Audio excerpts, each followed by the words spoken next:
Why did you choose GMA instead of other networks? Well, actually, both networks had an offer to me, but GMA was more persistent. And Did you meet with Betcha? yes. For the longest time, nagde-decide kami ni Mama Betch, even before pa matapos yung kontrata ko with TV5.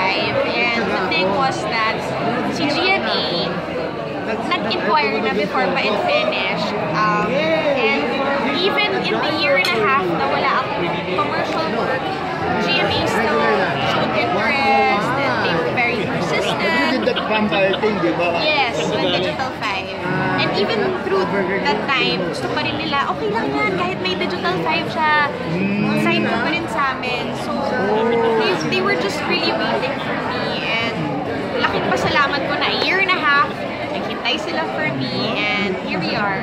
And how does it feel na your first project with GMA is a big series at the same time? It's Joel and Max. Yes. It's, I was pressured at first because I feel like, syempre in a big cast like this, you have to make sure that you make your mark and you can bring your game. Kasi lalo na kasama namin sila Miss Yu, Miss Elizabeth, and Miss Anna Roses, and so Vinson. I don't wanna look like nahuhuli or baga out of place kasi syempre baguhan din ako dito and I don't wanna seem like hindi ako into it kasi I'm all in and I wanna make sure na I fulfill the job well. Lalo na it's Direct Joel. I don't wanna disappoint him. I know he has very high expectations of his actors, so I make sure I deliver and I prepare before I go on set. He only had good words when we interviewed him earlier about I love him. I love being on set with Direct Joel. He has a process that I love to follow. I love the way actors feel like they always have to be their best. Kasi sometimes, syempre, hindi naman may iwasan in some sets before that I've been on. Some people are relaxed kasi kumpare ko yung director natin, chill lang tayo dito. Oh, Direk, anong next? Ganyan. Direct Joel, there's still that level of distance that you keep with him because he is the director, you know, and you have to respect that. And as an actor, he also gives you your space, but he also expects you to be professional when you come on the set. Na hindi pwedeng sa set ka lang matututo ng linya mo. So, I love that, and I really, really love that because it means everyone's giving their best, lahat, walang patapon na artista or talent sa set, and yung oras namin efficient. So, ako ganun akong tao eh. Ayoko nang may sayang na oras, ayoko nang tenga matagal, ayoko nang yung ka-eksena mo, Diyos ko ngayon palang nagme-memorize, diba? Yung mga ganung tipong klase. Dalawang nagatibigan, nagpupakan dito. Oh my gosh, diba? So, Hindi pa kayo nagtagpuan dito sa kaya nagpupakan. nga, correct. So, I'm just very thankful na I got to land the project na si Direct Joel pa mismo ang nagdadirect. How the Kapuso Stars welcomes you dito sa network? Kumbaga, Ang warm, very, very normal people, you know, they're not, walang maere, wala akong na-encounter na snob, wala akong na-encounter na anything negative about them actually. Everyone's been very kind, welcoming, mag-open up pa sila sa akin about certain experiences in the network so they can advise me, oh ganito yan, pag ganito nangyayari, so watch out ka, or kaya okay, ganito yan, so this is what the person likes, so ganito ha.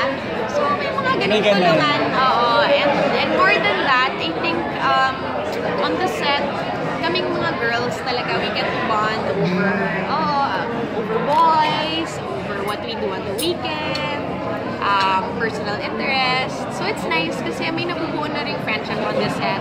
It's only been 2 months, so it's very new, but it's good enough to keep us family on the set, and then family on the set. Family na nagka-clash on the set, but family that gets along in the tent. So it's nice kasi may relationship. pero sa simula ba, may ilang factor, parang may feeling ka na, baka hindi ako i-welcome, na ganyan? No. May kasama ka kasing taga-TV5 Oo, yun na nga eh. Kasi alam ko may mga kapatid na ako dito nakapuso eh. So, parang may konting factor na medyo kampante kasi I know hindi ako nag-iisa dito.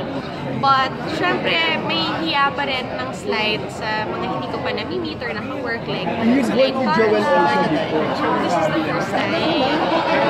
So, No, actually, we just encountered each other sa mga press con. But we never really had a show na kami dalawa lang. So, very overwhelming at first. And yun nga, hiya at first with kanino ka mention? Siyempre nahiya ako kay Carla, you know, she's been in the network for the longest time. And, Na-friend mo naman yung Joel. Si Tom. Oo. So, buti na lang also I got to work with Tom. So he's like, no, Carla's easy. She's ganito. She's trained under Direct Joel, so she can help Di ba you you with just Direct did a Joel. movie? Yeah. We did Maledicto together. Hindi pa pinapalabas. Si Carla actually yung tumulong sa akin on what Direct Joel likes and dislikes on set so that I can also deliver to him. Diba? So may mga ganong factor na was easy to overcome naman. Nakwento ni Gab na ano daw, na na-shoot niya na yung confrontation. And kamusta naman? Fun! Sobrang fun! At one take lang daw kayo. Oo, one take lang kami doon. Woo! Diba? Nagulat kami talaga. Happy na si Direct Joel doon. Yes, okay. Kasi you have to make sure. And pinunta ko na ang sampal na yun. So, Nasaktan ba ang isa't isa? hindi naman Alalay na alalay ka nga, ano?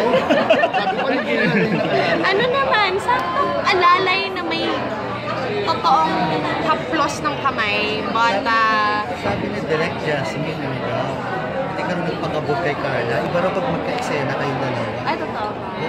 Thank you. Talagang ano daw, Thank you. binibro siya sa'yo. Mas marami siyang awards kaysa kay Grabe naman kayo. Wala naman yan sa award. Dami na niyang award, ano? Mas nagka-chance lang ako, yung mga pelikula ko nasa laging festival kasi gano'n. Ay, si Sam may entry na naman. Tingnan mo, nakalimutan mo na. Billy and Emma! Oo, Yeah, sa oo. Q Cinema. Ang dami kasing Sam sa buhay naming mag-ate, so we have to clarify. Aling Sam doon. Jazz, do you have other projects in the pipeline apart from this series? So I filmed General Admission earlier this year, which was directed by Jeffrey Hidalgo, alongside JC De Vera. I did Maledicto with Tom Rodriguez and Miles Ocampo, directed by Mark Neely. We entered it sa MMFF, so we'll see this month kung makapasok kami. And Never Tear Us Apart. And A new never, title. yes, and we have a new title for, originally it was called Fisting Never Tear Us Apart, but now it's just called Never Tear Us Apart, which is part of the Cinema One Originals Film Festival on October 12 to 21. And then we might do another film at the end of the year. Hindi pa sure kung alin. We're just choosing between two scripts now. Between an independent and mainstream feature film. So, yun. Hindi ka busy Alam mo naman, bumabawi lang tayo. Kailangan. Tsaka kasi yung mga pelikula, hindi ko pa rin maiwanan yan kahit na Oo nga Diyan ka nag-excel Diba? I loved film so much. Lalo na syempre when I was feeling like, huli na ako sa mga kabatch ko dito sa industry. Syempre, I'm 24. Kahit papano, nag-start din ako 16. Pag 16 ka, you're always in demand. People always want you for endorsements, for shows, for whatever. But once you start getting in the mid-20s, they expect you to be a little bit more daring and everything and to always be present, kumbaga. Kasi once you hit above that, minsan they look at you na, tapos yung career niyan. So, ninervous ako. But when I was doing those films in between not having TV or being commercially present, I was so fulfilled and thankful kasi people still wanted to work with me. And at the same time, not just because sa pangalan ko, but because nakita na rin nila na may worth naman yung talent ko, na pwede natin siyang ulit kunin, may next pelikula kami, sama ka ulit. Parang si Direk Paul, diba? Nakikita niya yung worth ko from Transit. So he took me again into Siargao. And then you got another award for it. Diba? So, Papanalo mo lang ulit sa Luna, diba? Were you there? no, I wasn't. Lagi ka naman ganyan, lagi kang wala. Uy, hindi. Nandun ako ng MFF tsaka ng Cinema One. Hindi ba Ito lang, nagsiselos yung boyfriend mo sa work mo ngayon? Hindi. Very Did you ask understanding. Jeff about moving to GMA? Did you consult him at all? So when Kasi it parang- comes to your career, It's your decision. It's me talaga eh. Kasi with him, thank you. With him, he doesn't know much about the industry. Although his ate si Joy Ortega used to be in showbiz, parang he never really wala siyang alam. So, pagdating dito, he's like, consult your ate or your manager or your friends in the industry kasi baka mali pa yung advice na mabigay. Hindi wala pa ba napapag-usapan after your ate to settle down? Grabe siya.